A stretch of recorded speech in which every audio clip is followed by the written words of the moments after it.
doing it. You supposed to be happy you sitting there with Kid L. Why you mad? The Kid L Podcast. I can roll in. J Will, actually Comic J Will, What's up? is back in the building. What's happening, man? It's lit, man. We here. went viral last time. That's what I'm saying, man. And this is what I was about to ask you when I got here. Like, can I get a pen? Like, you know how you got like the 3 videos pen at the top of your page.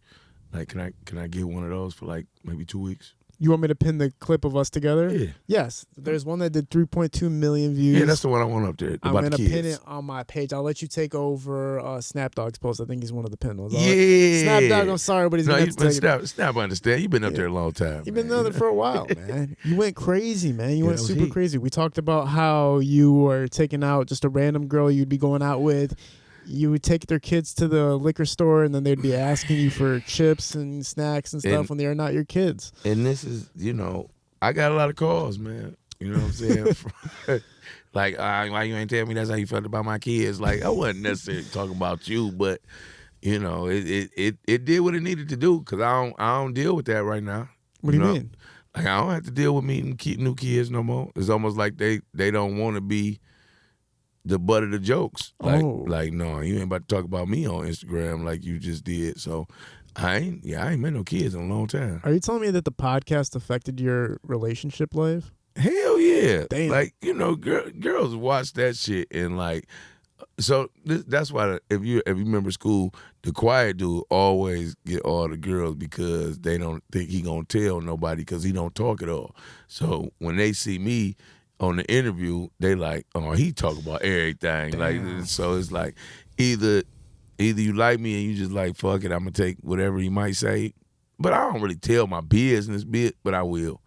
Talk about my life, but I'm not going to say your name specifically. Yeah, women automatically X you out if you're a kisser and teller. You're automatically done. They are not going to rock with you. They're not going to mess with you if you kiss and tell. And that's the thing. Like, I don't think I do that. Like, I don't be like, yeah, I fucked the old girl. You know what I'm saying?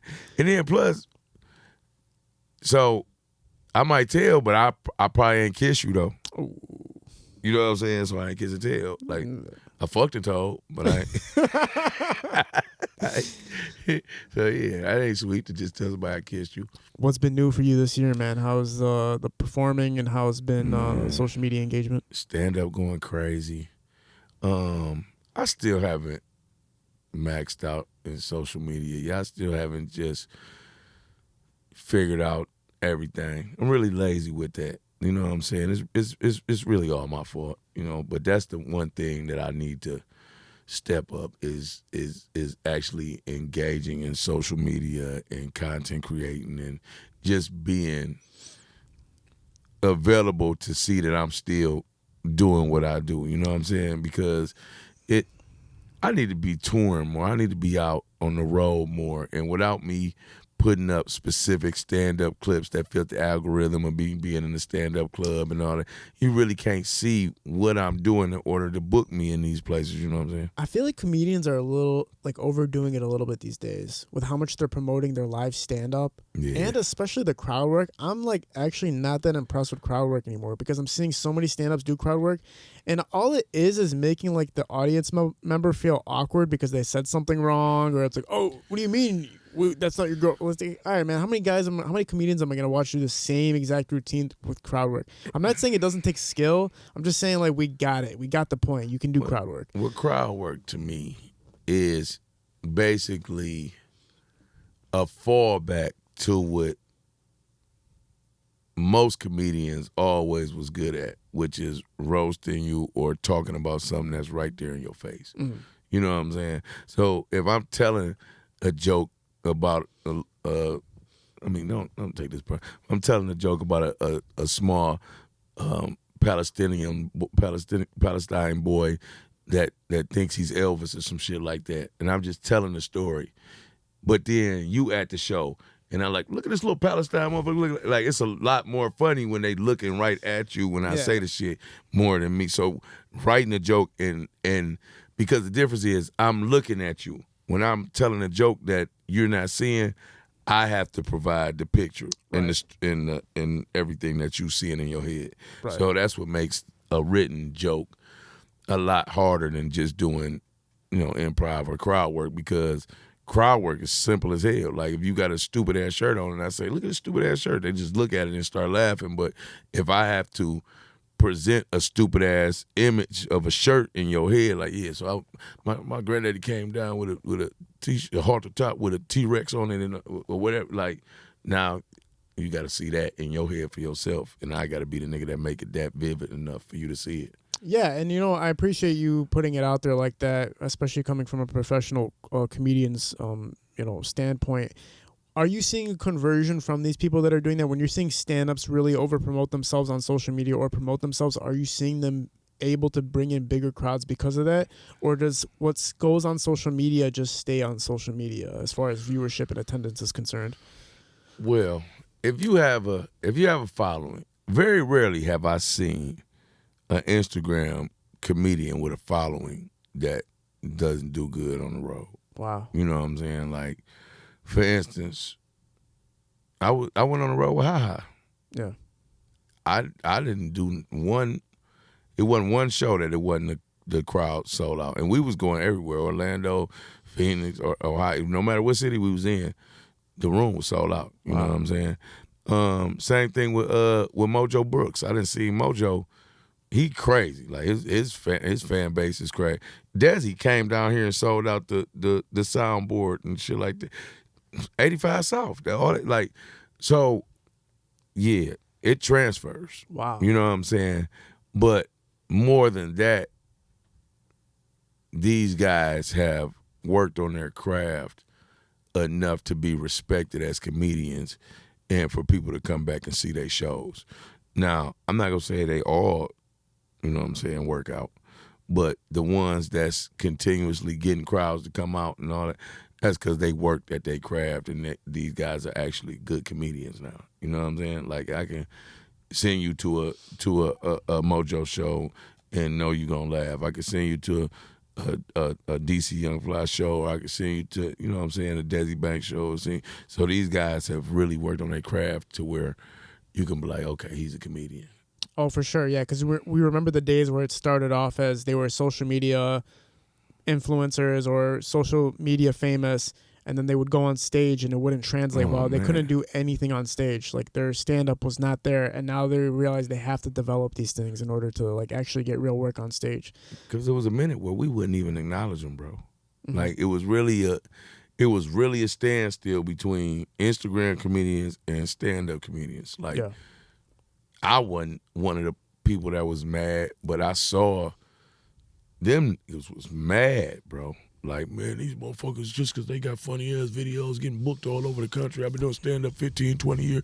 We didn't even have Instagram when I came out. No, they was pissed, bro, because these niggas was getting to a bag and still is, bro. You see what the fuck Drewski just did? Nigga, that's all social media, Instagram, bro, from the beginning. Like, these niggas are getting, you want to know what getting it out the mud is?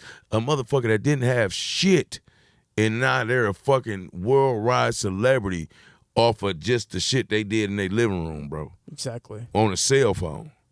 Yes. That's getting it out the mud, bro. All these motherfuckers that got a deal and got signed and all that ain't shit, bro. These little Instagram niggas got it out the fucking mud. Like, they made you watch their content for damn near 4, 5, 6, however long you were, until they got their followers up, and they consistently hit you with this shit until you don't want it no more. You know what I'm saying? I mean, if you talk about some of the founding fathers of the social media era of comedians in Detroit, I would say, like, obviously you're talking about CP, you're talking about Jackpot, you're talking about you're talking about HaHa, right? It's like you guys were on the brink of a little bit. I'm sure you were a little bit before social media era, but then it delved into it, and that's what helped you build even more was the social media presence, right? It's definitely social. So between Buffed Up and social media, that's what blew me up. But when I first got on Instagram, like when it was just brand fucking new, when I got on there, the only niggas that I saw. Now, CP was on there because he went viral for shit Detroit people say, but he wasn't consistently dropping videos. But that one video went the fuck crazy. But the niggas that I was seeing was Ivo, Jackpot. Was Tattoo up there yet? I'm just talking about the original people that was on Instagram that I knew. And the thing was, if you pay attention to Instagram, Detroit is gonna sound wild, bro. But Detroit was the only motherfuckers wearing wigs, bro. Think about it, bro. When you think about those original niggas in wig videos, all them videos was niggas from Detroit. You know what I'm saying? So we was fucking the gram up real good. You know what I'm saying? Because we had Ivo, then after Ivo, Versatile Styles came, and that we was running that shit. And then Jackpot shit, he just makes movies, bro. He makes the most relatable shit that you like. I ain't never seen no shit like this.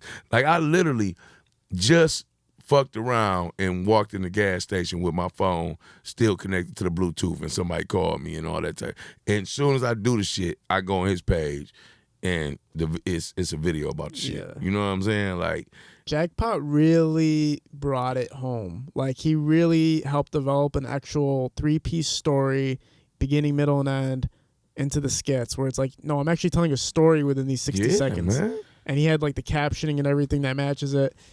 And, you know, he came back with that new one. I don't know if you've seen that new one where that girl eats him out from behind. Oh, that's crazy. That's hilarious, I was though. like, Jackpot, thank you for doing that. He pushed the envelope, but that was hilarious. I was scared when I man. seen it. Just for the audience's understanding, he's basically about to hook up with some woman at his house, and then she says she's gonna, you know, go down on him. Yeah. But when she goes down on him, she bends him over and eats him from behind. Like, she basically eats his fruit bowl.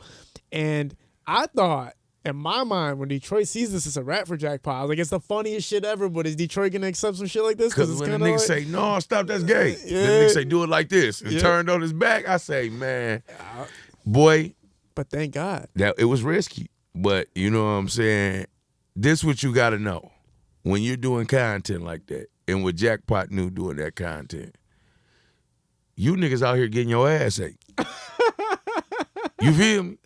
They knew that. Jackpot knows something. He know. Y'all niggas out here tripping. So when I make this video, how dare you trip on me knowing?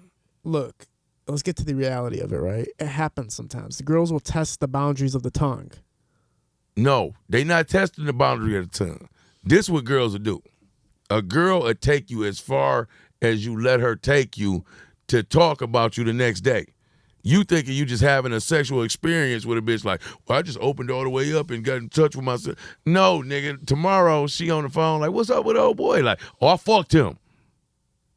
And everything that I did that she did with you is out there. You ain't about to fuck no more. Cause she know you wild. You let me put 2 fingers in you, all type of wild shit. I'm gonna tell all my friends, but I ain't fucking with you no more. You're saying that women go and tell their friends about everything that happened that night you did with them? Bro, you think that's all they want to do is push the envelope and see, like, what will this nigga let me do to him just because he that freaky and ready to get some ass? You know what I'm saying? You can't just let no girl do it. That tossing your salad, that's like smoking weed. That's the gateway freak. Wow. Once you let her do that, it's on. You feel me? Yeah. Like, you can't play around back there, bro. Like I said, my shit, first off, as a grown-ass man, you should never be comfortable with the status of your ass back there for a female to put her face in. Like, no, well, bitch, that's not... I do shit all day. I work out and wrestle with like, this ass is not edible. Like, I don't even want you back there.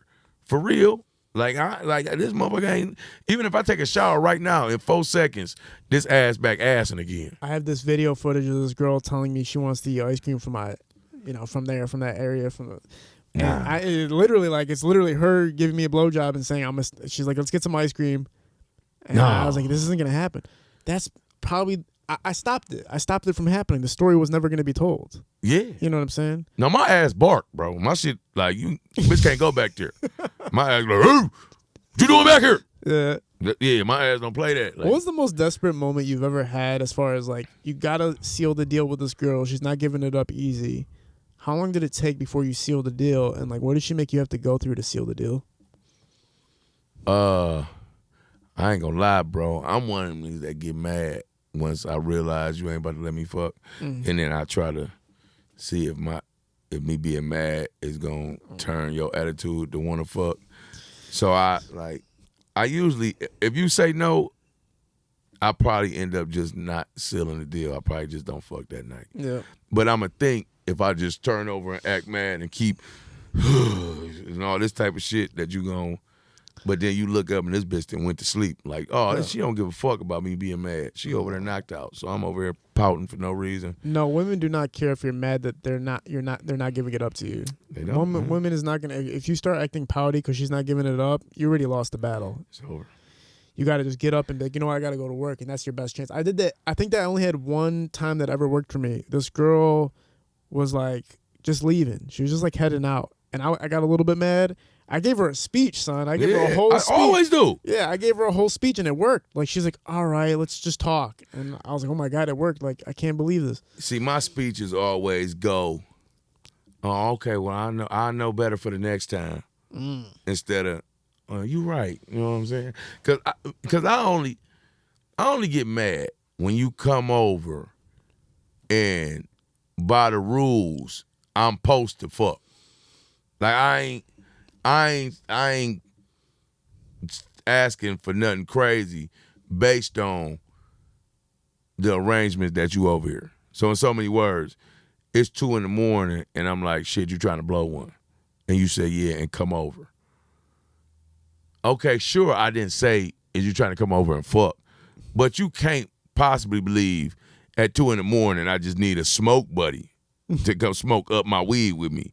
You know what I'm saying? So if you come over here and smoke my weed and then act like you ain't trying to fuck, like, now I'm mad because it's those predicaments, right? The 1 a.m, the 2 a.m, you're not just hitting them up to actually hang out. It's like you're supposed to be hooking up, and then you get there and it doesn't happen. That's been a rare occurrence for me because I usually like screen a girl before all that. And that's smart as hell. That's smart as hell to know before. But I be thinking like, if I be like, well, you know we fucking if you come, then I'd be like, she gonna be like, damn, this nigga already think. So I think if she come over here without me saying nothing, I could finesse and whoop. Or a lot of times a girl ever told you, well, you know we ain't doing nothing, and you be thinking like, oh, she just trying to see if I'm still tell her to come. And you fall for it, and she come, and she really don't do nothing. Like, bitch, I can't. It's just girls is worrisome to me, bro. Like, I just don't believe. Stop talking to niggas if you not ready to fuck right then when you talking to them. Because that's what niggas is ready to do when he talking. Like, if I'm talking to a female, if you like, shit, let's go fuck real quick. I'm ready right now, or I wouldn't be over here talking to you at all. Man, like, what else do I know about? I don't know your job. I don't know how many kids you got. I don't even know if you got a crib. I don't know if you washed your ass today, bitch. But when I saw you in the club, you look like something that I fuck on, and I came over to talk to you to see if I can accomplish that. You know what I'm saying? So if you don't feel like you want to fuck on me as soon as I come over there, like I feel like I wanted to fuck on you when I saw you, don't talk to me because you about to waste my time. Yeah. You know what I'm saying?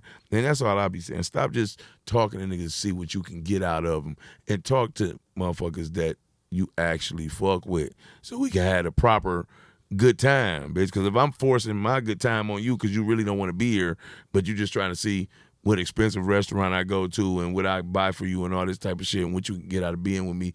Like this, no, I'm straight, bro. Hell no. If I notice a girl is talking to me for more than just wanting to hook it up, I mean, especially at 1 o'clock in the fucking morning. I was I knew me and you had the discrepancy where you were more like in person with it. I was more on social media with it. So it's easier for you to screen when you're on social media doing it. Versus in person, I cannot imagine somebody agreeing to come back to your place and not doing anything. I can't imagine that. So it's like they get to your crib and then act as if the reason they don't want to fuck is because they don't know you that well or they just meeting you. So many words you're telling me you don't trust me yet. But bitch, you just got in the same car with this stranger and over the stranger house right now. Yeah. So you not fucking is not about to stop this serial killer from murdering you if that's what he is already. Like, you already showing me that you trust me enough. You showed me where you lived. I picked you up from your house. You know what I'm saying? Watched you, seeing you had kids in there. I know everything about, like, I know enough to be crazy if I want to be crazy. Yeah. So you not fucking only would really make me be crazier, like, if I was already nuts. Yeah. So it's like, it's just dumb. Like, you don't trust me. Like, why are you in the car? I think dating has changed because of social media, but it's also like changed how people change their lives, even on a physical level. Because BBLs were hot, and now men are making fun of women for getting BBLs. Because they distorted, man. And they hard. Like, them asses is terrible, man. I haven't met a good BBL yet. Them bitches don't open no more like how you used to spread they clothes back real fast. And yeah, I don't like them asses, man. But the thing is, remember like a year ago, men were like, I only mess with girls that got BBLs. Because they look good brand new. Yeah. But they wasn't telling you. These wasn't, the people that saying they like them wasn't people that was fucking them girls. They just like how they looked. Oh my God, you're But right. fucking them is terrible. You know what I'm saying? After they had that shit. You've had experience with it? Man, a BBL, that's the never- worst fucking ever, man. That What? ass hard as hell. Oof. Don't move. Don't do it. Oh, man. You don't want that. You know what I'm saying? It's not only BBL. It's one word to me that I feel like fucked up dating. And that's the fucking word vibe. Because every bitch want to catch a vibe, but the vibe don't always come with fucking. You feel me? Yeah. So the vibe is, oh yeah, I like being at your house. You know what I'm saying? You got nice lighting. You know what I'm saying? There's always some candles, some nice music. You got the hookah set up. We always smoke. And you got a bar and all that type of shit. Bitch, that's not just like, this is not the bar. I got that shit at my house. So yeah, I got a vibe, but it's to fuck, not just to, like, you ain't pay no entry fee to get in here just to enjoy the ambiance. Like, no, this is for a reason. You know what the trick I learned with women is? You can't make them like you too much when they first meet you. So like when you're actually like chilling alone with a girl at your crib, if they like you too much, they might think like, oh, I might want to date him. So you got to make them not like you enough where it's like, all right, I'm just going to fuck him because I don't really want to, get too close with this motherfucker. I wish I could call every bitch on my phone. Yeah. And they'll tell you, I try that. Or, man, I'll be the worst nigga ever when you meet me, man. Ask any female that come on. I had a female at my house the other day and was like, why are you so mean? Like, you ain't talking enough. I was like, because if I actually be myself, you gonna like me. And I don't want you to like me. You know what I'm saying? So she was like, so you just don't, you expect a woman to just fuck on you without no connection or nothing? You get pussy like this? I was like, yeah, most of the time. You know what I'm saying? So that day, she didn't fuck. Oh, my. But she did call back when she just wanted some dick and not all the extra shit. And then she was like, it's crazy. I was talking about them girls being stupid for fucking you off of not talking to them, but I'm about to be one of them stupid hoes tonight. Yes. Like, and just was like, come on and smack. See, that's what it's all about. You know what I'm saying? Because the whole thing is, once I act like I don't like you, that's when you try to get me. When I make it seem like you could get me, that shit ain't sweet no more. Right. But when I act like you ain't shit, like, man, bitch, ooh, you ain't fucking, man, you got to go with it. Now you feel like you got some type of challenge. Like, I'm going to get them, I'm going to change them, I'm going to make them fuck with me and not fuck with all the other hoes and all this type of shit. Because that's really the only time a bitch gonna want you to be her nigga. If you got all the hoes. And she could be able to say, I took him from all the hoes. Yeah, it kind of reminds me of how you talked about rappers doing a lot of stuff they do because a lot of it's for women to make sure women never feel like, oh, this dude's a lame or this dude's not cool, and that's what helps them sell. Keeping the women attracted is a huge portion of it. I think the worst thing I ever did, like the lamest shit I ever did, is there was this girl I was trying to hook up with one time, and I knew that about her. I knew she's the jealous type. She was not trying to fuck all night. All night. There was a no fuck. So I went to the bathroom, right? It was like 2 a.m. No fuck for 4 hours straight. She said no. We're kissing, we're making out, no fucking. I get into the bathroom, and I set a message to myself that was going to be delivered within 3 minutes. So I come back and I sit down with her and I'm making out, and then my phone, the message came that I sent to myself. I looked at it and I looked at her and I was like, you got to go. And she's like, what? Why? I was like, one of my homegirls about to pull up. And she's like, your homegirl's about to pull up. I was like, yeah, my homegirl's about to pull up. She said she wanted to help me with the place a little bit. You know what I'm saying? She's like, and I fucked that night. And I'm not gonna lie, that's one of the tricks from the Kid L book. I haven't been able to use that. It worked, man. Once she knew there was another girl coming over, Yeah. she was like, all right, I'm staying. And we're doing the rest of this tonight. That was kind of dope. I had to do what I had to do, son. Because so this is what I don't like about a female. Like, don't come over during my prime fucking hours. Man. So if you know you're not fucking, why would you come over here and stay from 2 o'clock to 4 o'clock, knowing you're not fucking, and now when you leave, everybody sleep or with somebody else, What do you and think now it I'm is? just at the What do you crib. think it is, though? Like, what do you think it is about a girl coming over to not hook up? Like, what do you think it is? Like, why are they bored? Like, they like just being around you and they just want to hang out? Like, what do you think it is where they're just not going to hook up, but they'll spend 6 hours of the prime time hours with you? See, the whole thing is, if every nigga was trustworthy, I would understand. Like, oh, she just want to go and have a good time and get some free drinks and weed. But these bitches be risking their life, man. You know what I'm saying? Like, so I really don't know what it is. Like, if unless you know this person and you really think you got a master plan, like, oh yeah, I'm gonna trap them like this or whatever. But yeah, don't come over at my house. Like, if you don't, that's the rule. If you're not about to fuck, don't come over my house. Because if I just wanted to do something with you without fucking, we would have did it outside. I would have said, meet me at the movie or meet me at the restaurant. If I tell you to come over my house, it's to fuck you. Yeah. That's it. Now, we might watch a movie, we might smoke, we might do other things while you're here. But if you leave without fucking, this was the worst date I've ever had in my life. Man, the worst shit ever was this girl that wouldn't hook up with me. And then she went home, and then I opened up Tinder to like scroll through some girls, and she was on Tinder online. I was like, I cannot believe this, bro. I knew I blew it. I was like, that's how bad I blew it. No, see, I'm gonna tell you what make that. Now that would have pissed me off more, cause I wouldn't be like, so you a Tinder bitch and I couldn't fuck? Like, That's what I'm saying. like, but you didn't went back on. So are you back on here looking for somebody who is about to fuck, or you looking for somebody else you about to do the same shit you just did to me? Bro, the most embarrassing part about it is I still messaged her while she was on Tinder. I was like, would you get home safe? I was like, and bro, we weren't even talking yet on Tinder. I had her text messages. And So shit. you really still hadn't gave up completely? I was trying my best, man. I know Instagram was a heartbreaker too, because I would like be chilling with a girl. She'd be like, all right, I'm about to go home. And then I'd see Instagram stories of her steering wheel like 3 a.m. I'm like, damn, man. Yeah, I used to be one of them, but I was bad. My thirstiest days was probably about 16, 17, because I used to be on the chat line, bro. And this was the wildest time of my life, because like, you would just go and get like a free trial membership, because this is back when you could just go to any payphone, because once you use it from your phone, then your shit burnt out. But they give you 30 minutes from any number that you call. So you could just go on a payphone and call the chat line, get your information, the code and everything, and then call back from your phone once you get all that.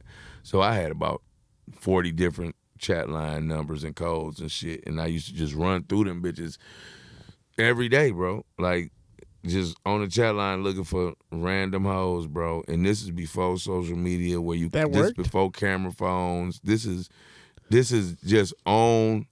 So you basically just call in and listen to bitches, like, you know what I'm saying? Like, hey, this is Keisha. I'm from the east side of Detroit. You know what I'm saying? I'm 21. You know what I'm saying? I weigh about 150. I'm 5'6". You know what I'm saying? Just over here chilling with my girls, trying to find some niggas that want to smoke and drink and have a good ass time. So if that's you, get back at me. You know what I'm saying? You send them a message like, oh, what's up, this J. Will? Shit, I'm out here trying to fuck with y'all. Weed on deck. What y'all talk about? You know what I'm saying? And they get back at you. Y'all go back and forth to the numbers exchange. And you end up pulling up or whatever, how that shit go. I got robbed like that before, though. What? Yeah, hell yeah. Bitch told me to come through and told me to go in the room and wait for her. And it was somebody waiting for me already in there. No way. Hell yeah. Got me together, took all my shit and just let me leave, you know what I'm saying? But What was like the altercation? Like you walked in like what? no, it was an understood altercation. Like, you know, when you walk in somewhere and they got the outfits on and shit. Outfits? You know, the mask and the gloves and my the guns God. and shit, like, to the point where you like, yeah, please, just don't kill me. Like Yeah. whatever y'all niggas want, go ahead, because y'all not regular robbers, y'all. Was it a hotel or an apartment or a house? No, it was a crib. So you go inside of the house, and did you feel vibes when you walked in when you walked in? Yeah, because it was a 2-family flat, first off. And she stayed in the back of this building. So this was like a building with a flat in the front and in the back. So, but she stayed in the back. You had to go up the steps, and then she stayed up at the top. You know what I'm saying? And then when you walked in the house, yeah, you're right. I should have got the fuck on. Wow. Because it was like, it was nothing until you, it was nothing. You couldn't see nothing until you got to her bedroom. But it wasn't shit else. Like when you walking through the hallways, it felt like The Shining or something. You know what I'm saying? Were they cool when you walked in? Like, were the robbers cool? Nah, it wasn't nothing to be cool about. Like, it was just a, you know what it is. Oh, my God. You know what I'm saying? So I walked out that motherfucker, white beater and boxers, but I was just so happy to be leaving out of there. Yeah. You know what I'm saying? And it was an age where I ain't had shit. Niggas wasn't, you had to be a super baller back then to have a knot on you. And to really be a lick, when I got robbed, nigga, it was probably about 5 licks in the city. And I wasn't one of them. Yeah. You know what I'm saying? Niggas wasn't even wearing Cardis and all that shit yet. Like, so I just gave her my little shit. I think I had like a little Nokia or something. You know what I'm saying? A couple dollars. He has to fix your microphone real quick. Yeah, don't move. Just keep looking at him and chill like you are. You just people naturally hunch a little bit over an hour. So there you go. We're back on. Let's talk about Brickfest, man. You're going to be at this event, man. Brickfest. What's the exact date for it, Eli? September 21st. September 21st. Saturday. That's this Saturday, man. Probably should have ironed the shirt before you put it It's up. all good, All right, don't man. worry about it. But this is, I think this might be one of my, I ain't gonna say my first one, but I haven't done a lot of events that had a T-shirt to it. Yeah. And this is a nice ass T-shirt, man, with I the love it. colors and you know, I don't know where you was. I We kind got- of feel like What's wrong? he was trying to be LGBT friendly with the shirt. You know what I'm saying? Because it's very colorful, but yeah, that's probably good being where's it? It's in Corktown area. Change that. No, he said I could change that. Nah. No, I was just playing. I actually kind of like I'm it a just lot. talking shit. It looked dope with them colors. Nah, though. it's sweet. Ain't nothing wrong. You got I love Baby it. Tron is headlining it, which is going to be incredible. You guys know Baby Tron's taking over the world. Just dropped a song with Eminem, man. You got my dog Louis Ray is going to be there. Y&J. You got all the YNJ, Flint that's the Flint cats. shit. Yeah. So you know they're gonna bring Mike in them. Crispy Life Kids going to be there. More Flint cats are going to be there. Got my Big dog. Jungle, you know he gonna go up there and get half a naked pause. You know Oh what I'm my saying? But his energy is crazy. You ever seen Big Jungle perform? Bro, I seen Jungle at the Shadow Gallery. He started off with clothes on and He left. Yeah, it's over. yes, oh my And God. he wrestled with a bottle of water on stage. Like, My God. I don't know, like for real, like he do like a Macho Man elbow on the jug of water. Yeah, I remember him. So you ever seen somebody and you like, I don't know if that's going. Like I didn't know how to feel about it. Like I supported it, but I didn't know where it was gonna go. And then I looked up and I was like, that's what it takes. Yeah. You got to believe in yourself past whatever everybody else thinking, and that shit gonna pop. And now, he an artist, man. Oh, like for he sure. a real artist, bro. He was an artist then. Like he always had a following. He always had a couple females with him doing his shit, and he always had that energy. So I was like, yeah, he gonna make it. Oh, no, So facts. shout That's what out to Big Jungle. That's what happens when you put in the work, man. Yeah, I met Jungle at a hookah lounge. That's how I know he been performing. Yeah, I met him at like a hookah lounge on 6 Mile, the Tangerine Hookah Lounge I was doing. And he used to come and do the open mics there. So I was like, oh yeah, this boy hungry. So shout out to him. South, North, Southwest gonna be in the building. just Snap dropped Dog, the nigga whose spot I just took on the page. Snap will be there. But yeah, South, North, Southwest dropped a song with the Mexican OT. That's phenomenal. You guys got to go check that song out Do as you well. know? I didn't know Mexican OT was that big. Was that popular? Pause on it that big, but I didn't Oh, know it's he was huge. that. Pause that too. But yeah, I didn't know. Like somebody told me his price to do some shit. No, he's the real deal. He's taking over. I feel like the Latina crowd kind of needed that guy to like really take over. After So is he Fat the Joe. new Daddy Yankee, or whatever they needed? I guess so. You could say that. Man, He's pretty phenomenal, man. I But didn't know this many people was on this show. Rocky Bad on the show too. Rocky Bad. Rocky been fucking shit up lately. Man, Rocky Bed is one of my favorite people to watch perform. In history. She's legendary. I just saw her at one of the what was the was it Backwoods and Bonfire? Backwoods and Bonfire. Man, yeah. I loved her performance, man. It was crazy. She can really be very dynamic with it and change the crowd's mood in just an instant. But and then her sister, whoever that is that be with her, she the livest like she the biggest Rocky Bad fan you ever seen. It's like it's like a little stud that be with her. I don't know if it's her sister, best friend, whoever it is, but she go crazy for Rocky. Oh, yeah. So then we got that's this Saturday, right? Yeah, Saturday. 21st, right? So we'll all be pulling up to that, man. Jack Funny's gonna be there as well. And hey, look how politically correct he was on the shirt though. Instead of side nigga Nicks, he put side guy Nicks. Yeah. Well, we just did an interview with him a minute ago, and he was on the same type of time. I was like, I can't call you side. So what do I call you when we're doing the interview? He's like, side guys, coach. Side guy Nicks, man. That's but wild. shout out Jesus Smokes, man, for putting on this show, man. It's going to be a man. banger of a show this Saturday. Babytron again headlining it, man. So we're very excited to check that out. And this is what you got to know about Jesus Smokes. It's a lot of people that do events and go get just whoever the most popular buzzing motherfucker it is and all that type of shit. But Dog really went to the bowels of Detroit and got the not necessarily not because I ain't fell off and nothing like it, but I'm still pop. But it's like unless you do your homework and know what's really going on, you'll automatically just jump for who right there that you see every day. Yeah. He did his homework. For sure. Like, okay, no, Dog. Okay, he represented. Well, there's a such then he went thing and got as Bodie. Then he got, you know what I'm saying? So he didn't just jump and go grab anybody. Now, he did get Baby Tron, but Baby Tron is just, it fit his brand. And I don't think he just went and got Tron because he's like, I could sell tickets with Tron. Like, Tron fit the shit. Massively talented, and he can really bring in a crowd, and everybody loves listening to Tron. But the thing is, that whole concept of holding the line is a real thing that still needs to be done to this day. I know in the comedy world, as far as stand-ups, holding the line is a huge thing that people are trying to reinforce. And with music and festivals, holding the line needs to be reinforced. And if anybody doesn't know what that means, it's basically when you're making a show happen, when you're promoting a show or running a show, you only book talent. You don't book people off popularity that actually can't provide a good show. Yep. So with comedians, I know that's a huge struggle. We were just talking about it a moment ago, me and you. It's like, you'll book celebrities to be, at these comedy shows, but they're not really holding the line. They're not really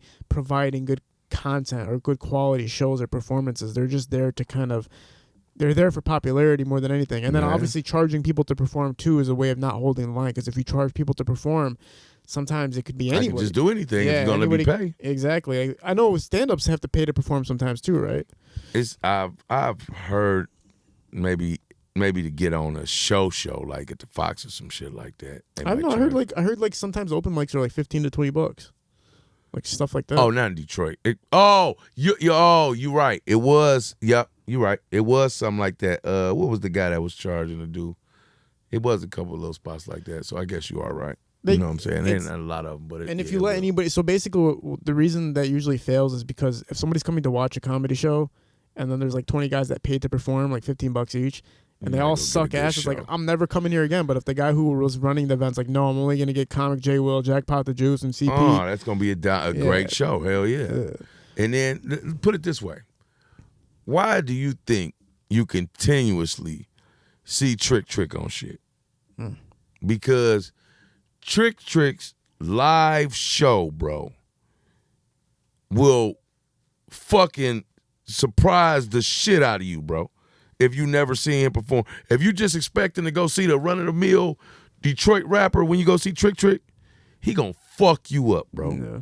This nigga is one of the best live performers, bro. His whole band, and he got dancers with him. He got a little Mexican nigga with a hat on that come out and do a routine with him that be playing bongos and shit. Like, Trick is a Vegas act, nigga.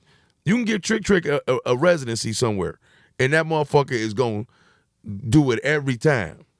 Yeah. Period. You don't perform for the Lions. You don't get on Eminem's platforms. You don't get on these unless you are great at what the fuck you do. Yeah. I don't care if you don't like a song that Trick made, you don't like how he rap. I don't care what you might can find that you don't like about Trick. It's no way that you can go and watch that man perform and not appreciate it when you leave. Oh, for sure, man. I've been at one of his events. He did at the Joe Louis Post, and it was incredible. I seen him dancing and kicking at That's the what I'm saying. It's I'm like, man, crazy, this bro. dude like 50 years old. How are you doing these karate-ass dance moves and shit like that? I'm telling But, you, you know- Trick got the best live show that I've seen. You know what I'm saying? Other than maybe a Skilla, and so, but to have all the elements and just look super professional, Trick shit is flawless, man. So, with the podcast, we've been like, in the early times, we were kind of getting grilled for not doing our homework and stuff. So we've been really doing our homework. Like I'm doing homework myself, and I got a team around me now. It's helping. Somebody messaged me a few days ago telling me he used to be signed to Eminem, and that he wants to come on the show and talk about his experience being signed to Eminem. I was like, all right, let's do it. Thank God. I did some research like yesterday. I had some people come give me some feedback. They're like, he was never signed to Eminem. He was actually just like affiliated with Interscope for like 3 months, and then they let him go. And I was like, how do you go from saying you were signed to Interscope to saying you were signed to Eminem and Shady? And like when I started reading that, I'm like, man, people just lie, bro. Oh man, if you're gonna let him on, that's it. Because he can make it sound. It's so many words. Without homework, I can come on here and say whatever the fuck I want to say. And you just gotta believe it. You know what I'm saying? Like, back in '98, I blew Mike Epps shit out. You know what I'm saying? Like, I'm gonna just clip that part. Yeah, that's gonna be a. And the crazy thing is, now this was all the way crazy. You can sabotage the shit out of me by just taking that and not putting it in format properly and just making that a clip. Like, yeah, back in '98, I blew Mike Epps shit out. But not showing the rest of this. He said it twice. Now it's gonna be easier to clip it up. Chill out, bro. but this is how this shit happens, bro. If you don't do it, a motherfucker can take your words and make you they can do what they want, bro. Like it's crazy. But that's why it's important to have credibility, right? Because when you're a household name in the comedy world, it's like, who are they gonna believe? Somebody who's podcast or the comedian himself? Yeah. You still have more rep than me and credibility than me, man. I haven't built myself to that point where I can like. You just said you beat Mike Epps' ass, and I'm gonna post that all over the internet. No, man, don't do it, man. I'm tagging him like 50 man, times. Mike, no, I ain't do that, man. No. But shout out to Mike too, because he got a club downtown too. That's cool. He made a comedy club. Yeah, One Mic is incredible. One Mic is great, man. Yeah. They then they got some new people in there that's really taking it to the next level. You know what I'm saying? Shout out to how many times have you performed at One Mic? Huh? How many times have you performed at One Mic? I'm always there. That's what I'm saying. Like one of my good friends, you know what I'm saying, has a lot to do with it. And then Reverend Sheffield, I you know what I'm saying, a good person. And one of Mike's managers, Bobby, he up there. We always been cool, so he always show a lot of love. So, you know what I'm saying. I'm actually about to start doing my I'm doing one of these. Well, not a podcast, but I'm doing like a Jimmy Fallon type. Johnny Carson late night show type thing where I'm gonna have a suit with the desk and the couch and interacting with the crowd, 5-minute monologue and all that type of shit with the live band type shit. So dope. Yeah, that's about to pop off in the next couple months up there on Wednesday night. So, what's it gonna be called? I'm thinking about 313 Live Detroit Nights or something. I don't know what I'm gonna call it yet, but I need something catchy. So if you come up with a name, let me know. What's the crowd been like for One Mic so far? Is it a very responsive crowd? Does it take a lot of work? Like how does it go over there? Well, see, with a comedy club, you usually get some type of built-in crowd that just love comedy. You know what I'm saying? So they got people that go and just look and see who gonna be there this weekend, and so they gonna have some people in there. So they do good with their shows, and then they also have the other side that's a club. So. And they got good food. You know, they Have you run into anybody yet? Like any major acts or anything? Yeah. I mean, who else? No. I mean, yeah, but no. Like, the way you said it, no. Because you expecting some names. But I mean, like, nothing crazy. Oh, shit. Mr. Biggs, Ron Isley. I did a show with him. You know what I'm saying? What's that dude's name? Tony Robbins? Not Tony. Tony Roberts. Tony Roberts. Isn't he from Detroit? Yeah, I was just with him Yeah. at the Punchline a couple weeks ago. I seen him perform. He's fucking insane. Tony Roberts, put it this way, bro. If you do, I guarantee you, if you do 10 interviews with 10 comedians, at least 5 of them is going to say Tony Roberts is their favorite comedian. Who's your favorite comedian? Is he one of yours? He's, put it this way, I can understand if you say he one of yours, top 5. Could he make my top 5 list? Based on his top, yeah, because head up, you can't fuck with him. You know what I'm saying? So I might put somebody on my list, but that nigga still can't fuck with Tony Roberts head up. Right. That's just a preference of it. But no, when hands down, when you look at when you watch Tony Roberts perform, nobody got that energy and that snap and that it just be different, bro. You know what I'm saying? You watch it and you just got to be like, oh, okay, that's Tony. Tony can do that. If you see Tony Roberts on a show and he wasn't promoted as the headliner or he's not all over the flyer and all this type of shit, you know what I'm saying? What these people know is you booked a lot of popular motherfuckers that might possibly bring some people out. But this nigga is going to make sure that the people you brought out are satisfied with the show. Right. You know what I'm saying? Right. So he's a ringer. Like, they know for a fact, if we got Tony, no matter how bad these people fuck up, he can save the show. How many people like that are in the industry? How many people are ringers like that where it's like you book them and they can really just make a show that's flopping like succeed? Turn the whole thing around. Tony can do it. Howie Bell can do it. We just talked about that. Josh can do it. Mike can do it. You talking about, and what I'm talking about is going and watching Like it was 5 or worth 6 comedians Yeah. and seeing the room not budge at all. So it looks like, oh yeah, this is impossible. And then somebody goes up and shows you like, no, it was just them. Yeah. So these are the names. When I say these names, these are people that can go up after 5, 6 people bombing, and all the energy is out the room. And after they get off stage, it's a completely different story. You know what it really is? It's when the audience leaves and it was like, you know what? It was worth it just for him. Like that type Period. of thing. If you could do that, then yeah. Because we was watching Howie Bell last night, bro. Howie Bell is probably, he got to be one of the most underrated comedians. Who's your top 5? Top 5 comedians? I hate doing this because I'm going to leave somebody off. But No, not top 5 comedians of all time. Your top 5 favorite comedians just to watch, like you appreciate. I'm not about to put you on the spot like that. That'd be kind of. So if I had to make a team up, like okay, niggas is putting a 5-on-5 tournament together, and I got to put my team together. Damn. I'm gonna go get Mike Leary. I'm gonna go get. I gotta go get Josh, just because the nigga don't miss, bro.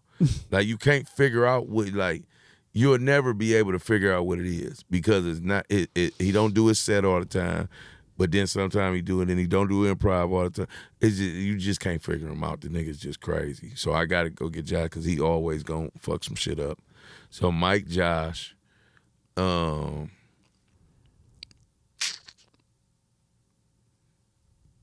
shit. After watching that shit last night and the last couple times, Howie, yeah, I would have to go get Howie on the OG tip, like just because, you know, he like that. He really like that. Yeah. CP. Now CP is just funny, period. But I would put CP as the coach. Not saying he wouldn't get off as a player, but to me he has the most knowledge and understanding of the game out of all of us. You know what I'm saying? Like, if we needed a nigga to just like, all right, we're going to boom, boom, boom, boom, boom. He seemed like the nigga that had a proper strategy to follow in order to get where you're trying to get to. You know what I'm saying? Because that's just who I watched just do this shit the right way. Like, and he haven't stopped. Like, even when you think he not doing nothing, he doing some shit. You know what I'm saying? So just from just having the comedy on lock and the business on and all that, you know, yeah, I'll put him at the coach spot. You know what I'm saying? But it's not taking nothing away from his stand up at all. Yeah. And then shit. Put Coco in there just to do it. Oh no. So this is the thing. Certain people are just that. You know what I'm saying? Even if I don't say the name, Oh, for sure. they still that. You know what I'm saying?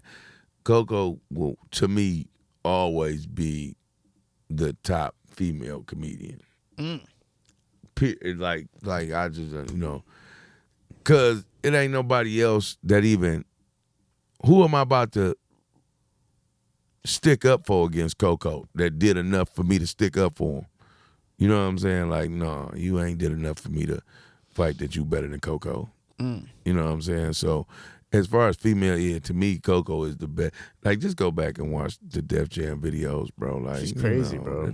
Coco shut that bitch down, She's bro. crazy, bro. So, yeah, she's always gonna be there. Is there a shirt say name on it? It just say name, but it ain't a name. This is an Octane shirt, so I guess Ty thought that was. Yeah, it just say name. I guess it's supposed to be a name right there. So, Kind of looks like a gas station kind of outfit. that's what it is. It's Okay, yeah. Octane, you see, it got the So now whatever gas symbol station that outfits is. are the new thing? No, I don't. What you trying to say, I'm man? saying you're wearing a gas station outfit right now. What kind of outfit you wearing? I literally thought when you got out of the car you were getting off work. I was like, I didn't know you work at a gas station. Check this out, Kid L. For one, I mean, so you feel like you should be talking about outfits I'm wearing a Cash Doll sweater hoodie thing today, Yeah. but you have been spotted and not the best of outfits. I'm working on it. You know what I'm saying? So what I'm saying is, or was you asking like, is that the news? Because you want to know, or was you trying to be funny? What, that? Yeah. I literally thought you got home from work. No, this is drip. I mean, it's cool. Yeah, this is drip. If you right put now. it together the way you put it together, I can see it working out. Like a Supreme hat. I'm just saying, man. I don't know. I'm trying to figure this out, man. What is really going on here? I literally thought you were wearing your work clothes, and then I thought Jesus was giving you this Brickfest to cover up for the fact that you were wearing work clothes. That's what I thought was going on right now.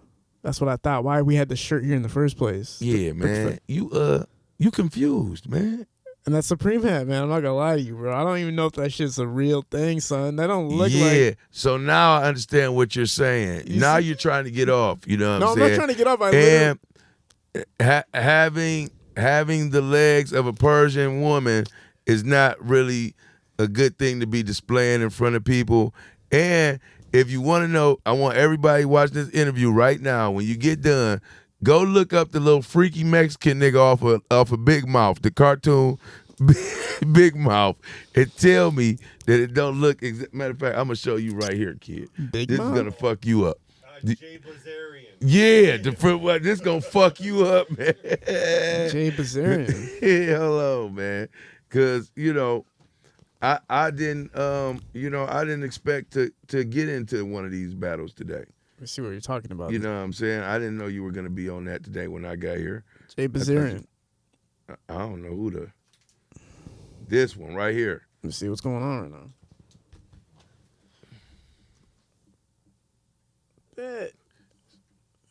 This guy right here. Yeah. That does not look like me at all. That don't look like you at all. No. Because you have a beard. That's the only reason. Yeah, I got a beard. Yeah, you cut your beard off. That shit. I could see the eyebrows and the hair looking at it. And if you see what tip he be on the show, you'll be like, this kind of kid a little bit. This kitty. Yeah. All right, I'm sorry. I mean, it's not.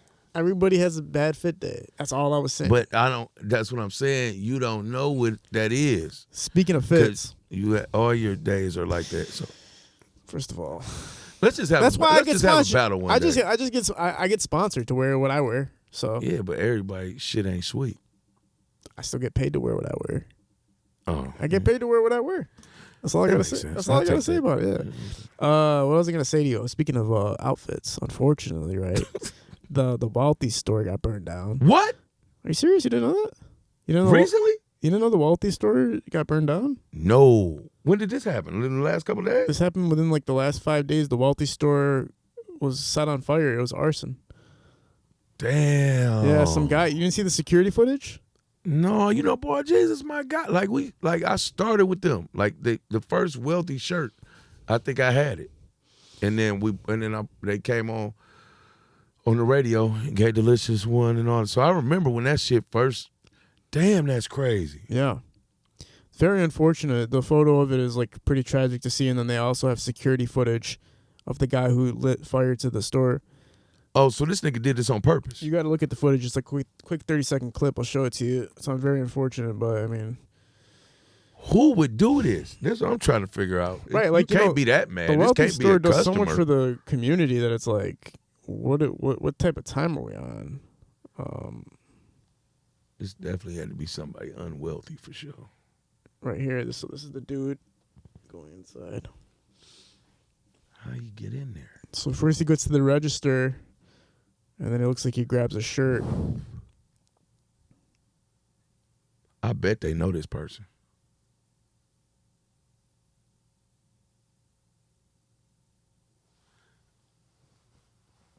Oh, he's stupid. Why wouldn't you just get all the drip and then sell it or something? Because it don't even look like the police nowhere near coming to get him. He just in there chilling. Yeah, you could have did. This was dumb, nigga. Yeah, it's somebody they know. Because he didn't want to hit a lick. He wanted to destroy them. Because anybody else would, if they had that much time in that store, they would have just got a bunch of shit. That's actually pretty smart detective work. I did not think of any of that shit, and I had a lot I'm of time. just saying, look how long nothing has happened. Fire department still ain't there. This nigga had all night to just get busy.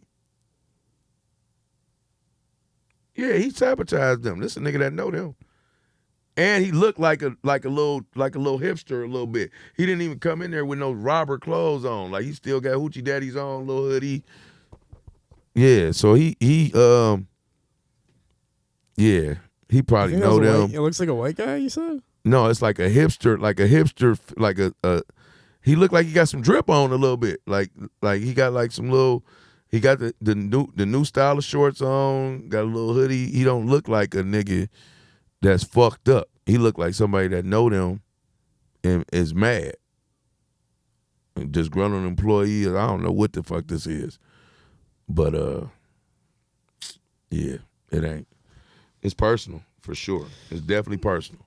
The way he concealed himself, it's like there's no way that you can figure out who he is, unfortunately. Yes, it is, bro. If you know that nigga, all his mannerisms is right there. Like, if I know him, I know that's him. You know what I'm saying? The walk? What if you know him? You know what I'm saying? You got to know him. But if you know him, he walked in there like himself. Like, you know that's him. Like, if that had been me setting that fire, it'd have been a few niggas like, oh, this nigga Jay Will crazy, bro. Just because they know how, you know what I'm saying? Yeah. So whoever, yeah, they know who that is. You ever catch your friends on the news before? No, shit. Well, my high school friend, I remember I went to Loyola, so we had some of the worst kids. Like, they was bad. Like, I ain't gonna say he was my homeboy, but he was my classmate. My boy Antoine, he killed his granddaddy for like the insurance money or something. This back when we was in high school, like when niggas didn't even do shit like, when niggas never did shit like this. So he was wild to us. Like, yeah, when they told us that story. And then I ain't gonna lie, probably the majority of our school been locked up for doing some shit. one of my best friends went to jail when we was in probably 10th grade. He killed like, I don't know, probably about 15 motherfuckers out at Fairlane. I guess he got the shootout or something, and he been in jail since we was in high school. I always feel bad too because I feel like I should have wrote him or kept in contact with him or something. You know what I'm saying? Because he been in there since we was kids, and this was like my best friend. Like we used to spend the night and all that type of shit. Like his mama used to know my mama, and you know what I'm saying. We was friends, like real friends, nigga. Like so, to just when I look up sometime and be like, damn, I ain't talked to Willie in there 30 years. Yeah, but he did some crazy shit. I mean, that's pretty. But wild. I think he had to do. I don't think he just flipped out. I think something popped off because he was always the nigga. He was always ready to do some shit anyway. Yeah. So I guess the opportunity presented itself, and he just. How'd you stay away from that life? Like, if you've seen your friends around that kind of lifestyle, how'd you stay away from it? Cause I was saved for real. Like I grew up in church, so it was like that shit looked fun to me. But it was always a point that I ain't going past just because I was raised. You know what I'm saying? I just ain't. I'm not carrying no gun with me because the end result is either I'm gonna get killed or I'm going to jail. Once they got that through my head, I didn't do. Well, I did it, but I tried not to do none of the shit that would make me end up like that. You know what I'm saying? Yeah. Because I ain't never been scared of the niggas in jail. I just don't like the situation in there. And like, I can't turn the air off or on. I can't turn the heat on over. I got to take a shower with a bunch of niggas, and then I got to put my raw foot on this dirty-ass floor and all.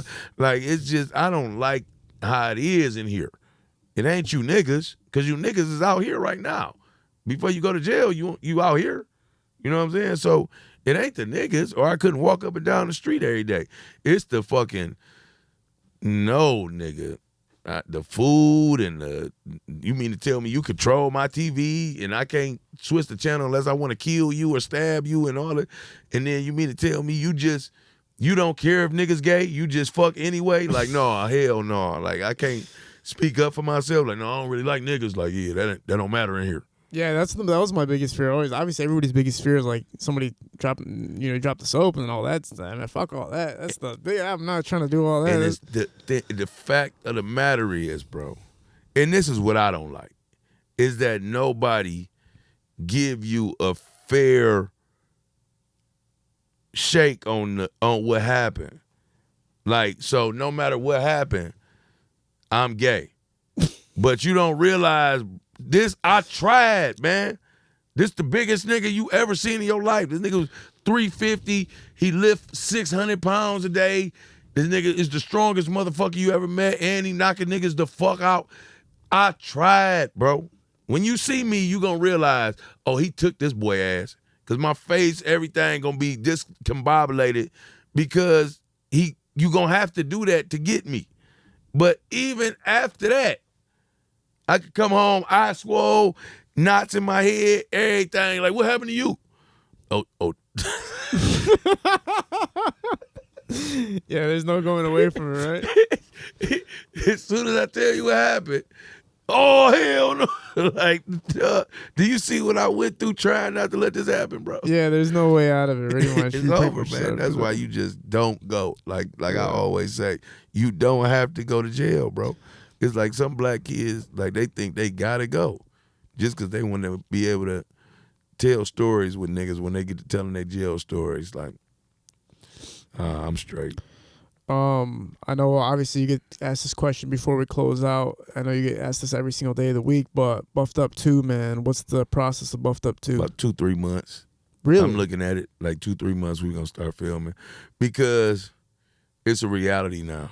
At first, we knew we was pump faking. Like, we knew we wasn't about to bring it out no time soon, but we just wanted to keep the nostalgia going and, you know what I'm saying? But now, we didn't audition niggas. We got Jack Funny signed on, you know what I'm saying? So it's in motion now. So about 2-3 months, we should be popping. Yeah. At least filming for sure. Excellent, man. You know what I'm saying? Excellent. Because we got to do it, bro. It's just we got to do it. And if we get too old it ain't gonna look right no more. Yeah. You know what I'm saying? So this the time right now to go ahead and jump on it and get busy. So yeah, it's coming. Yeah, because you don't want to make that Friday mistake where it's just like they wait too long for everything, you know? Yeah. Friday because 1 through 3 was quick, but I think that's it. Yeah. So now that pause from there to right now, we don't know what the fuck to expect out of Friday. I think they're just gonna be done since Pops died. Since I heard John that, but Singleton? then I'll keep seeing little previews with DC Young Fly reading lines and that's, Ice Cube's son and shit like that. Do you think they could ruin it? You think there's a chance they could ruin it with all that, like adding these new guys? Definitely. But so this is the good thing about Friday is that each part of it, whoever stars in it can take responsibility for that segment of Friday. So in so many words, Chris Tucker can always say, I did the original Friday. You know what I'm saying? That was my shit. I'm responsible for that motherfucker going crazy. Then Mike Epps can always say, well, I came in right after that and held down part 2 and 3 and made sure that them two was classics. So these two niggas' legacy is already set in stone. The only person that can fuck up is this next nigga that's in charge of the third cycle of Fridays. I just don't like this whole bringing social media celebrities into fucking Hollywood movies thing, man. It's never worked, and especially when you have a legacy and a trilogy like the Friday series is, like, just don't fuck it up by adding Instagram celebrities, man. Leave it the way it is. Let Hollywood do Hollywood. Don't add people just because they're your kids, man, and your friends. I mean, the only reason kids is okay because you could say Ice Cube had a son in the movie, but then just use his son. Yeah. O'Shea, and then, if, you know what I'm saying, or Chris, I don't know, Chris Tucker's son, maybe some shit like that. But don't just add people to add people. Have, like, a real reason for why they're there. And this is why I feel like that phrase, if you don't have nothing to say, don't say nothing at all. Because it really just stops you from giving your opinion most of the time. Mm-hmm. You know what I'm saying? So it's like, say you ask me something about somebody and I feel like, oh no, they trash or whatever. So now it's like, just don't say nothing at all. Or make up something nice to say. You know what I'm saying? Yeah. So I just seen it fail so many it's so times. many words. You're smarter than me. No, it's so many words. You had nothing nice to say. So yeah, no, I understand that. No, that. but yeah. Because but, you know why you can't say shit? Because you're in because contact these are my with friends a lot of times, bro. These And- aren't and- my friends. Listen, don't fuck up Friday number 4, man. So look. You already fucked up Rush Hour. So this is the thing. A lot of these people that they claim fuck shit up don't write these scripts, man. So it's like the only thing they fucked up was making the bad decision to do this movie. Mm-hmm. But the script is what made them look bad. They don't make that's why listen, man. I don't know. Good I bird. have never. You're not gonna if I don't have creative control of my character in your movie, I don't want to do it. I'm telling you, if you're looking at this right now, if I can't control my character, I don't want to do it. Period. Because you're not a comedian, bro, and I don't even know if you're funny. I've never done a movie for a nigga that made me laugh while I was on set. Like no, like you're just writing, bro, but you don't know what's really funny. You know how to write a blueprint and some events, but you don't know me saying this right here would be way funnier than what you wrote on this paper. You know what I'm saying? So that's the whole thing. Like, motherfuckers get so arrogant where they like, no, just read everything that I got on the paper and don't go outside of that. And you like, nigga, this shit is ass. But if that's what you want. But I'm not signing on to do that because you're not about to fuck over my brand just because you want somebody to say your script like you wrote it. Yeah, I know. Hiring an actor based upon just the fact that they're the talent is the worst way to go. It's the improbability from them as well. They can't, if they read the script literally verbatim, it's not going to be a good movie ever. And it's hard to work with them people because Oh, you're talking about real life experience right now? Like this happens to you? Yeah, if you're an actor that reads every word on the page and you're in the midst of saying your lines, and I feel like right there what you just said, something should go right there. A response should go right there. So as soon as you say what you say, I'm on it, like blah blah blah. But when I cut in, technically you still got 4 more words to say on the paper. And you continue your lines through what I'm saying instead of just stopping and letting me get that off and then coming back. You know what I'm saying? Yeah. So that's the whole thing. A lot of times you work with people that think they gotta say every word on that paper, and sometimes that'll ruin a moment in the scene or whatever. You know what I'm saying? Yes. It's just, it's always a right and a wrong, and status quo of doing certain things. You know what I'm saying? But I always say, who's to tell you your way don't work until it don't work? Exactly. Until you see if people want a part 2, that's how you really fucking know what the deal is. Yeah, like if it don't work, it don't work. But don't let somebody tell you your shit don't work before you see if it do or not. I might, like I always say, why is it okay for everybody else to be a genius except me? You know what I'm saying? Maybe I figured some shit out, and if you try it, you'll realize, just like when you tried all these other people's theories and methods, that it works. I was just the first one to figure it out. Yes. You know what I'm saying? So that's how I look at life. Like, I'm not about to tell you that Einstein could be a genius and you can't come and give me some type of math problem and tell me like, dog, this is how you make water. And I ain't gonna be like, man, shut the fuck up, kid. I would make you think you can make water, nigga. If I could believe Einstein, nigga, why the fuck I can't believe you? He ain't did shit to show me that he a genius. All I know is your hair fucked up. I don't know nothing else about you, cuz. So if I could listen to you, I can listen to Kid L. That's how I look at the shit. Cause it's pastors that live terrible lives, bro. You know what I'm saying? Don't even read the Bible or study the Bible or know God personally. But you'll go up there and listen to every word out this nigga mouth every Sunday just cause he's the pastor. But then I'm sitting at home reading my Bible 23 hours a day, praying, fasting, all type of shit. But you see me smoking a blunt. So if I tell you something, you can't accept it from me just because you see me smoke that one blunt. But you don't know that I study and know way more than your pastor know. But because of the seat that he holds, you listen to him way before you listen to me. That's what. But he doing way worse shit than me than I do outside of my. You know what I'm saying? For sure. That's just media at its finest right now. The people that have the most popularity and the most exposure aren't necessarily the most informed people. They just have the biggest platform. Imagine if you grew your platform to 1 million followers based off just being a comedian, but then one day you wanted to switch it up and start talking about like politics. Like, let me talk about Donald Trump real quick and get into all that. And it's like you don't know nothing about it for real. But now it's like the whole world's watching. Because it's entertaining, because you're a comedian talking about some shit. Yeah, but the world might listen to your opinion, but you don't really know what the hell you're talking about. But you just have this million following platform now, so now whatever you say might be true. Like you might say something about Trump and might, oh yeah, man, Comic J Will. You want to know who fucked the world up the most with that? Oprah, nigga. Oprah got to the point where she could say whatever the fuck she wanted to say, and then you're a talk show host. You don't know shit.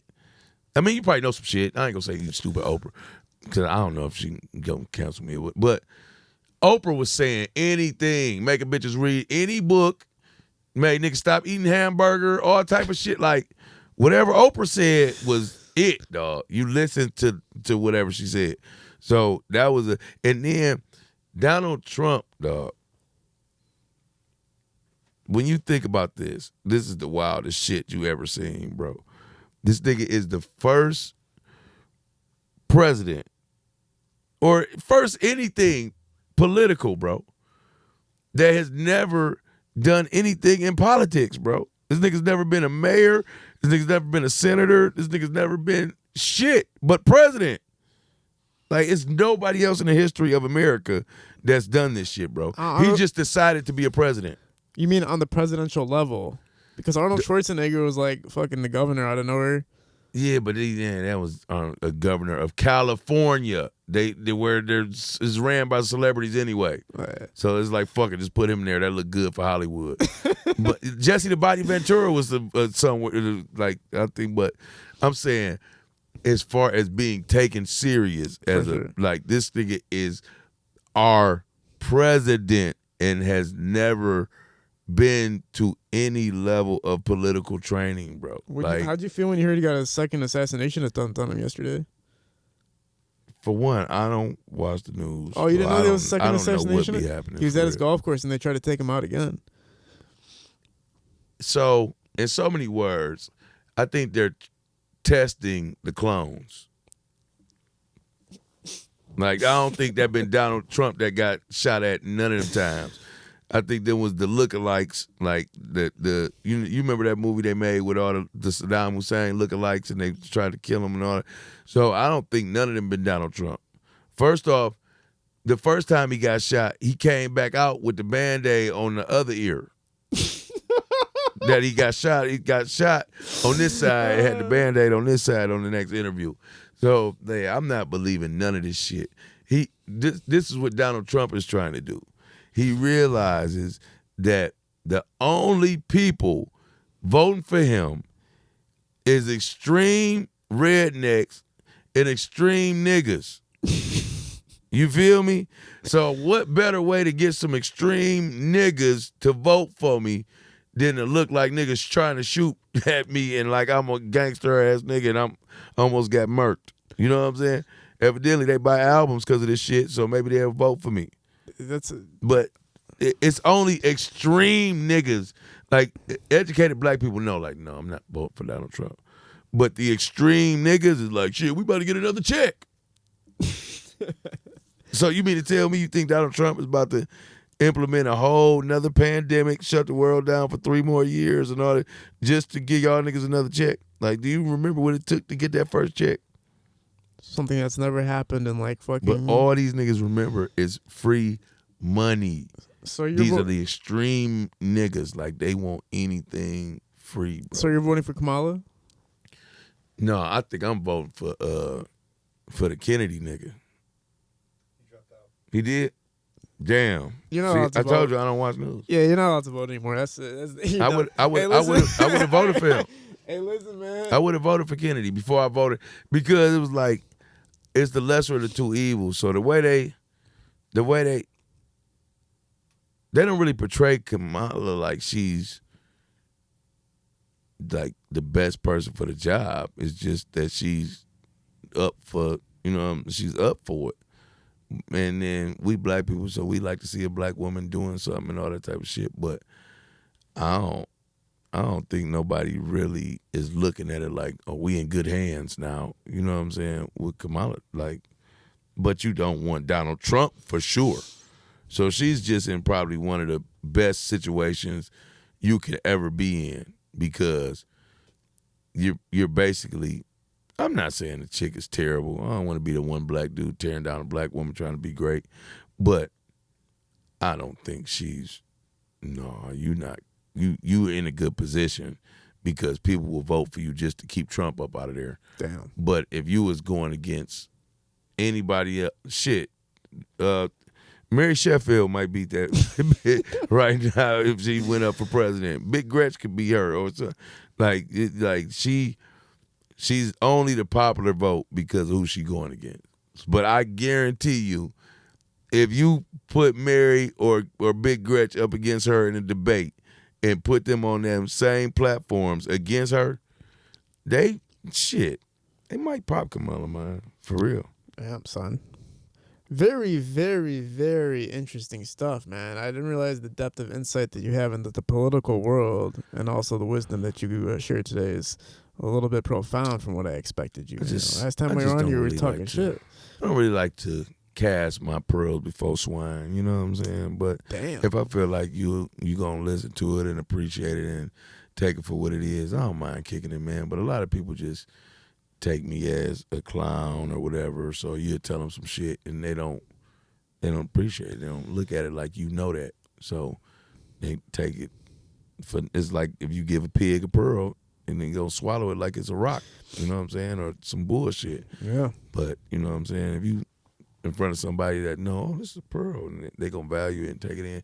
So now you don't feel like you wasted your time. You know what I'm saying? Fuck. No, that was some seriously diverse shit. I was not expecting that at all, man. Yeah, man. I was raised, man. I had both parents for a little while. It's not about that. It's like how much you decide to dedicate your life to expanding your mind and understanding things that take a little bit of digging. It's not just like surface level understanding and thought process. You actually took these ideas.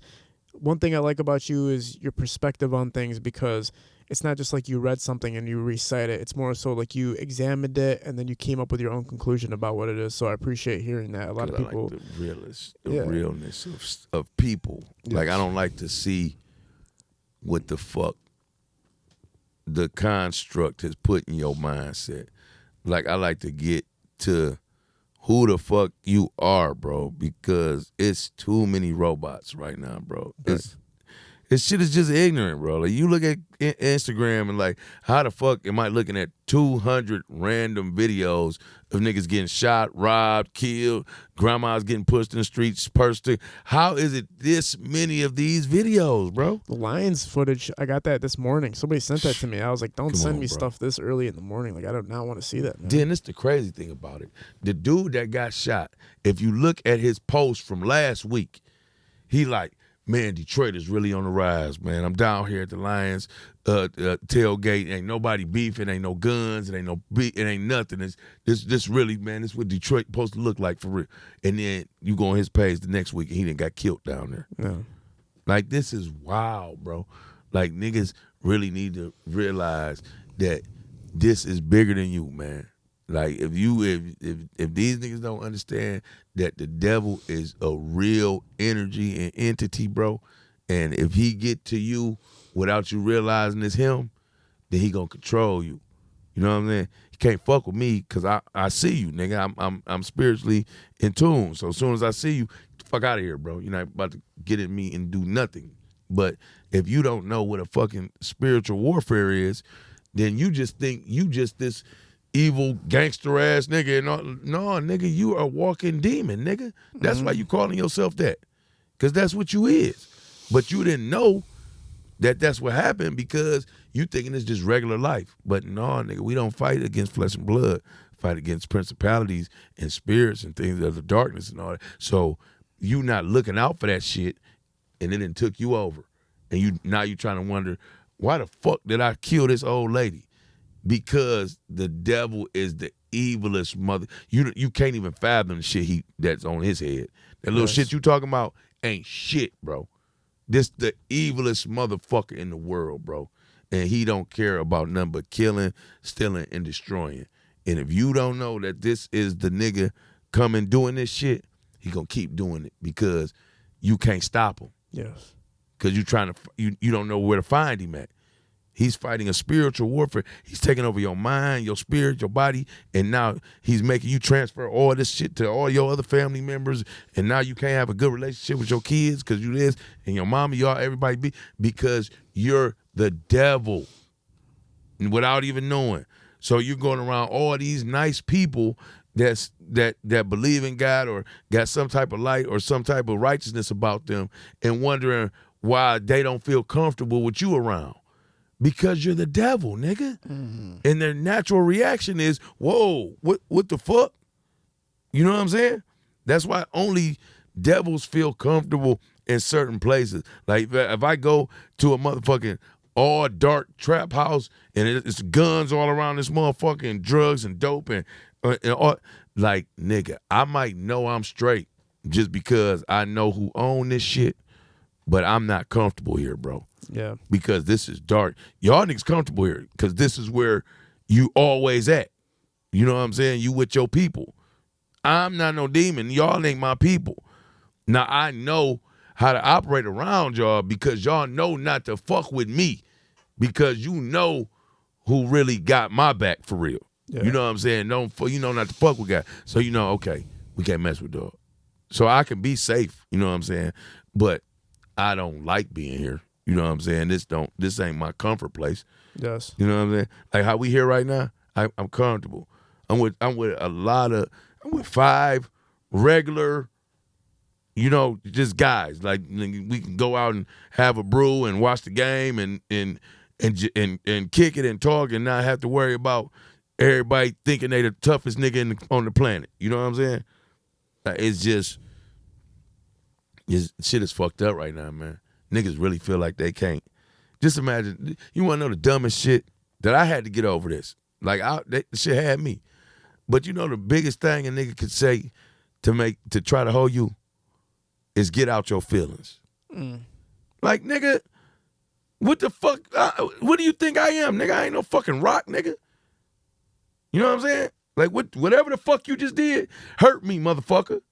And I'm going to tell you, I don't give a fuck about you saying I'm in my feelings.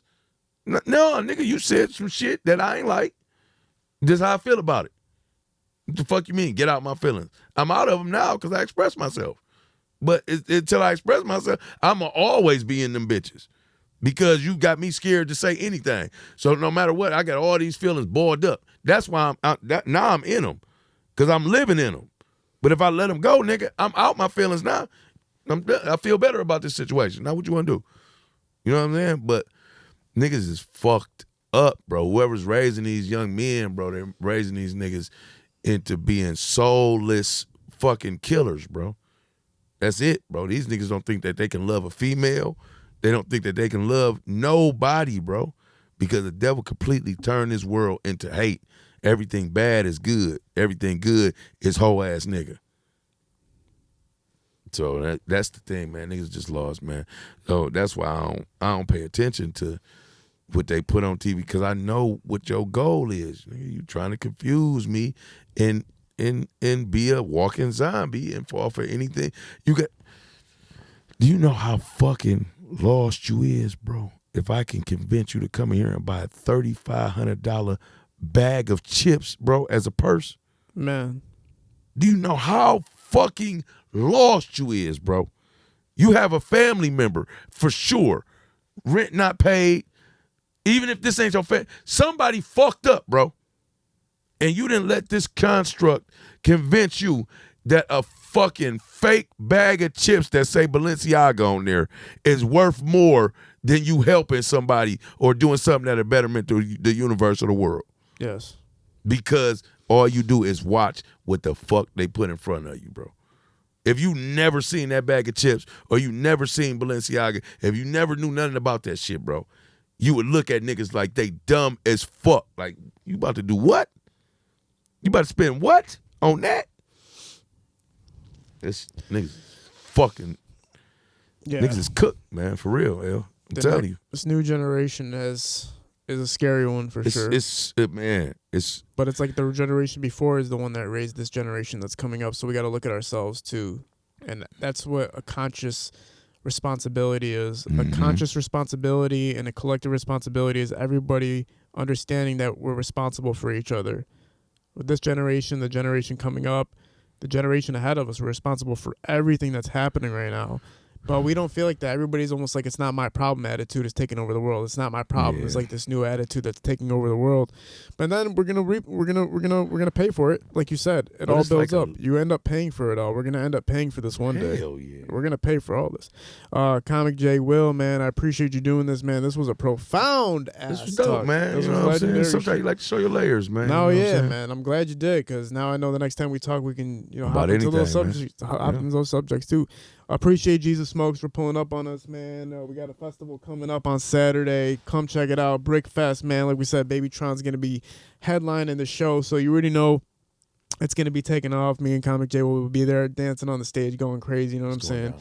We got a lot of comedians and a lot of entertaining acts that we mentioned earlier that are going to be pulling up there, so make sure to pull up Saturday. There is nothing better that you're going to be doing this weekend. And that name alone speaks volumes based on what we just said. Because it's like, okay, yeah, we smoking, but we still ain't leaving Jesus out of it. You know what I'm saying? So it's like, don't think that you got to be a corny ass woo just to fuck with Jesus. Like, no, Jesus is a real nigga, bro. Like, at the end of the day, like, if you look at his history, he always been a real, even if you don't believe the stories, just look at him.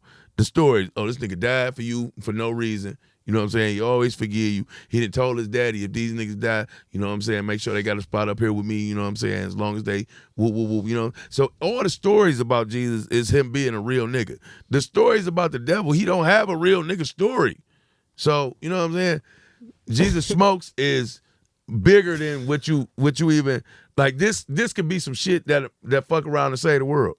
Jesus Smokes. That's legendary. Because it's making you, it's dropping the formalities off of, oh, I gotta do this, I can't do this, I can't have fun, I gotta do this, you know, if I go to church, I gotta do this. No, this let you know, Jesus cool, bro. Just come out and he'll meet you where you at. You know what I'm saying? Yeah. But as long as you fucking with him, he gonna fuck with you. So You know what I'm very, saying? very, very well put, man. Will, I appreciate you doing this again, man. I appreciate you being a part of this. We'll catch you guys this Saturday at Brickfest, man. Make sure to pull up and bring the kids and have a good time. What time's it start, Eli? 2 o'clock, man. So I'll be there at 1:30 to hop the fence, try to get in there. All right, we're at Parallel Sound Studio, High Low Visual Shootings Productions. We're out. Peace.